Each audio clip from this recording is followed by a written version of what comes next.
at this year's E3, giving attendees a chance to tackle a two-part mission to investigate the disappearance of people in Bolivia's San Mateo province. Putting a huge emphasis on four-player co-op, this is a chance to work together as a team in a small slice of Ghost Recon Wildlands' immense open world. And some things stand out more than others.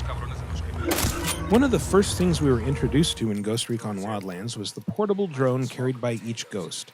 Essential for scouting and strategizing, these let us fly freely through our surroundings, spotting and tagging cartel goons and getting a feel for their hideouts. While small and difficult for cartel soldiers to spot, the drones aren't invisible, and getting too close carried the risk of alerting the camp and giving our target a chance to escape. The Bolivia of Ghost Recon Wildlands is not a heavily militarized country, and civilians are everywhere. The cartel thugs love to mix in with the local population, which introduces an element of uncertainty into nearly every firefight. The ghosts are in Bolivia to liberate civilians, so we had to be sure of our targets before pulling the trigger. That said, we did accidentally kill one chicken that was standing behind the guy we sniped. Vehicles are everywhere in Ghost Recon Wildlands, and they're all yours for the taking. And while it's fun to tear off by yourself on a dirt bike, larger transports are a great way to take advantage of co-op, as one player can take the wheel while everyone else leans out the window.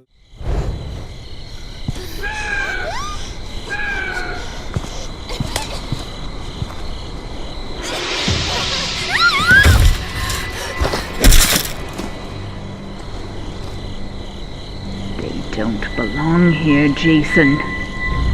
Punish them.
That's my boy.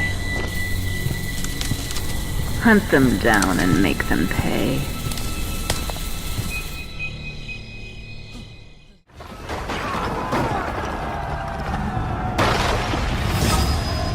Playing Dominion mode, so this is 4v4, two teams, both trying to dominate the battlefield by way of 3 strategic control zones. So here we are following my character, a knight, with my knight brothers and sisters. Our immediate priority was to gain control of Capture Zone A. We plan on doing that by pushing the attacking front back and out of the zone.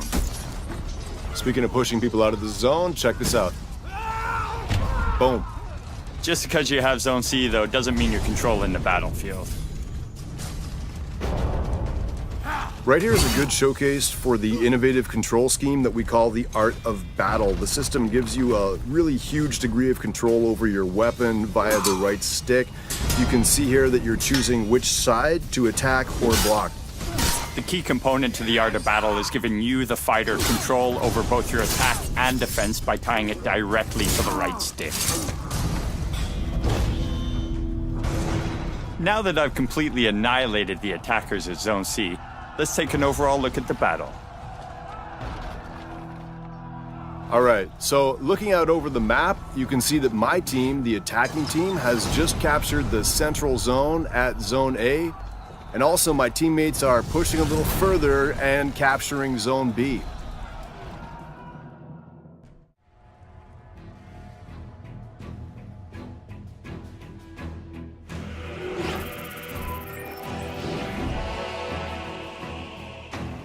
Welcome to Arcona.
this ain't utopia. The real future, motherfucker. In this rough, dark world, chaos has a face. And murder, a new name. You're fucking weak. But humanity, it still has hope. And the determination to fight them back. Gotcha!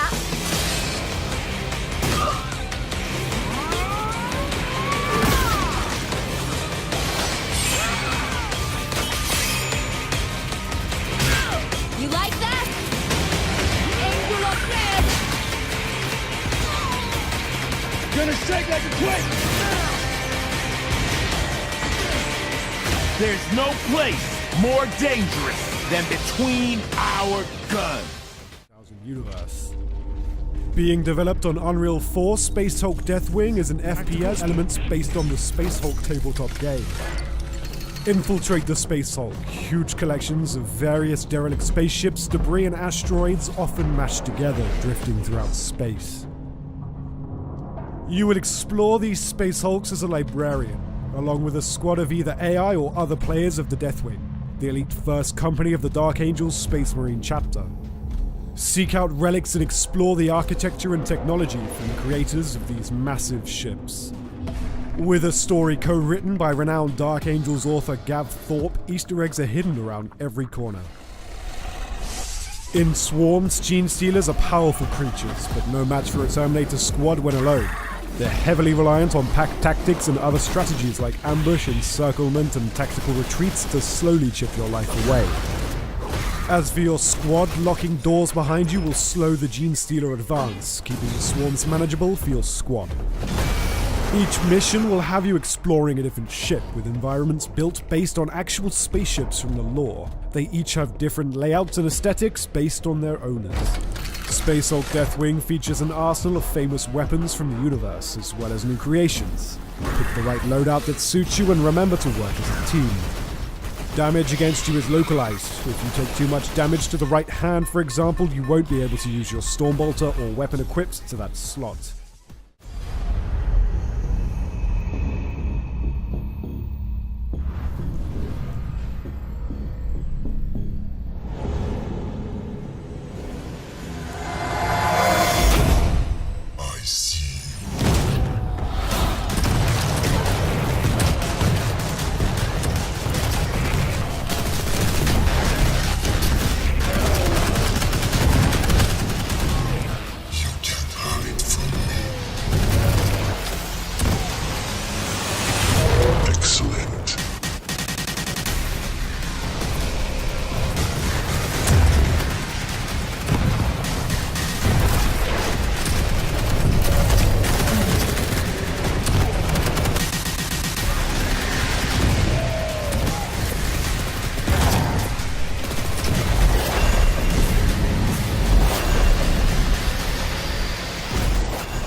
I don't know, I can usually walk a straighter line than this. Oh my god! Oh, you guys! Oh, okay. Oh no! You're gonna hit that rock, dude. You're gonna hit that rock. I think it's gonna be too tight. Just go. Just go. No, no, no! No! You're gonna sink us. You're gonna sink us. Oh, I found the captain's quarters. This is mine. Mine. Okay, so the sail's blocking my vision, so you're gonna need to tell me where to steer. I'm looking at the water, Chad. Shut up. Guys. We gotta get up! Go to the boat, go to the boat. Oh my god! Oh no! Crazy anchor, set the sail! You're leaving me behind! No! Oh, they're right on top. Oh no! Oh! Alright, man the cannon! They're shooting back! Die! Die! God! No! Hey, Mike, you're repairing, right? We're sinking. Oh, dude, we're gonna drown. It's water down here. What do we do? What do we do? I don't know. Bail. We're screwed. We sank up, yeah! No! There's a ship to the left, to the left. Oh my god. They're going down, yeah! Let's go!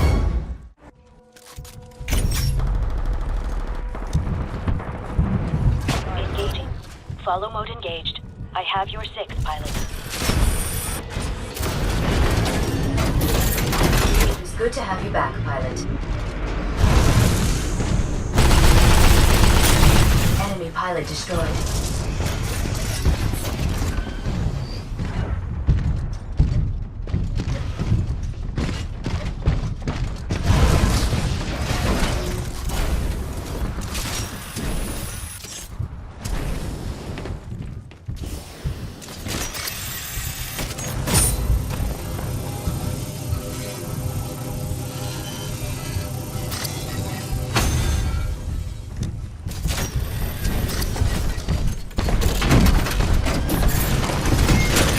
Pilot on board.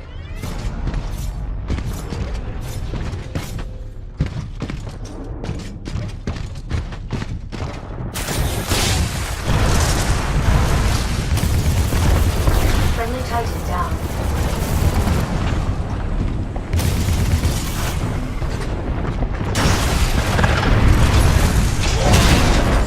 Friendly pilot attacking the target. Friendly Titan attacking the target. Critical damage. Advise defensive systems. Laser core ready.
At extreme range, delivering deadly salvos from heavy weapon batteries.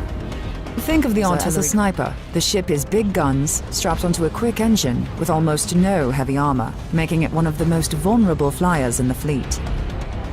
The artillery cruiser does its best work lurking in the outskirts of battle, spotting targets for teammates and taking out enemy vessels from afar. Bulky dreadnoughts are plumb targets for artillery cruisers.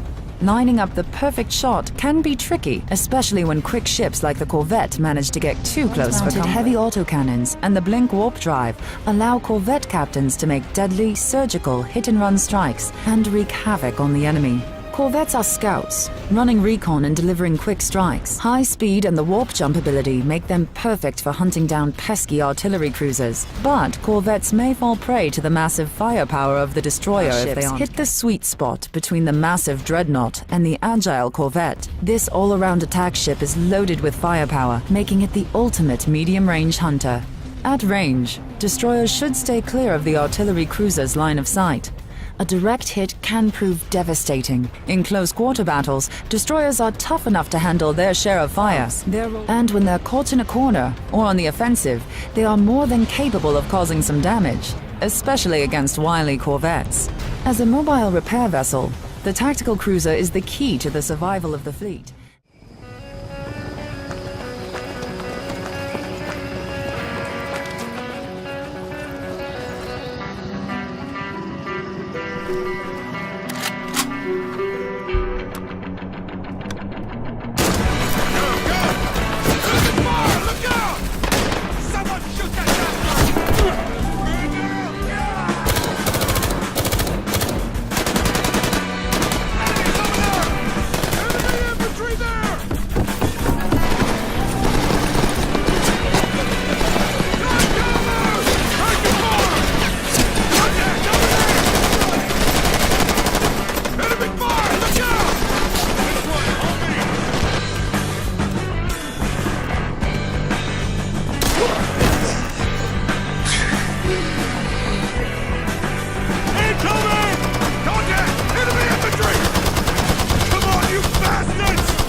get on our space, we're gonna get on the Dragonfly.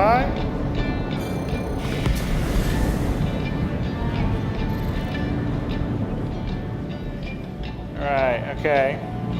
Getting these things in and out of each other isn't always the easiest thing, so let's see what happens. Yeah, you're decoupled. Oh, okay, now you're coupled. You're gonna, okay, let's couple and go into grab left mode.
But we do have the Sentry, which is the walking tank, as it's the dad's strength. Right.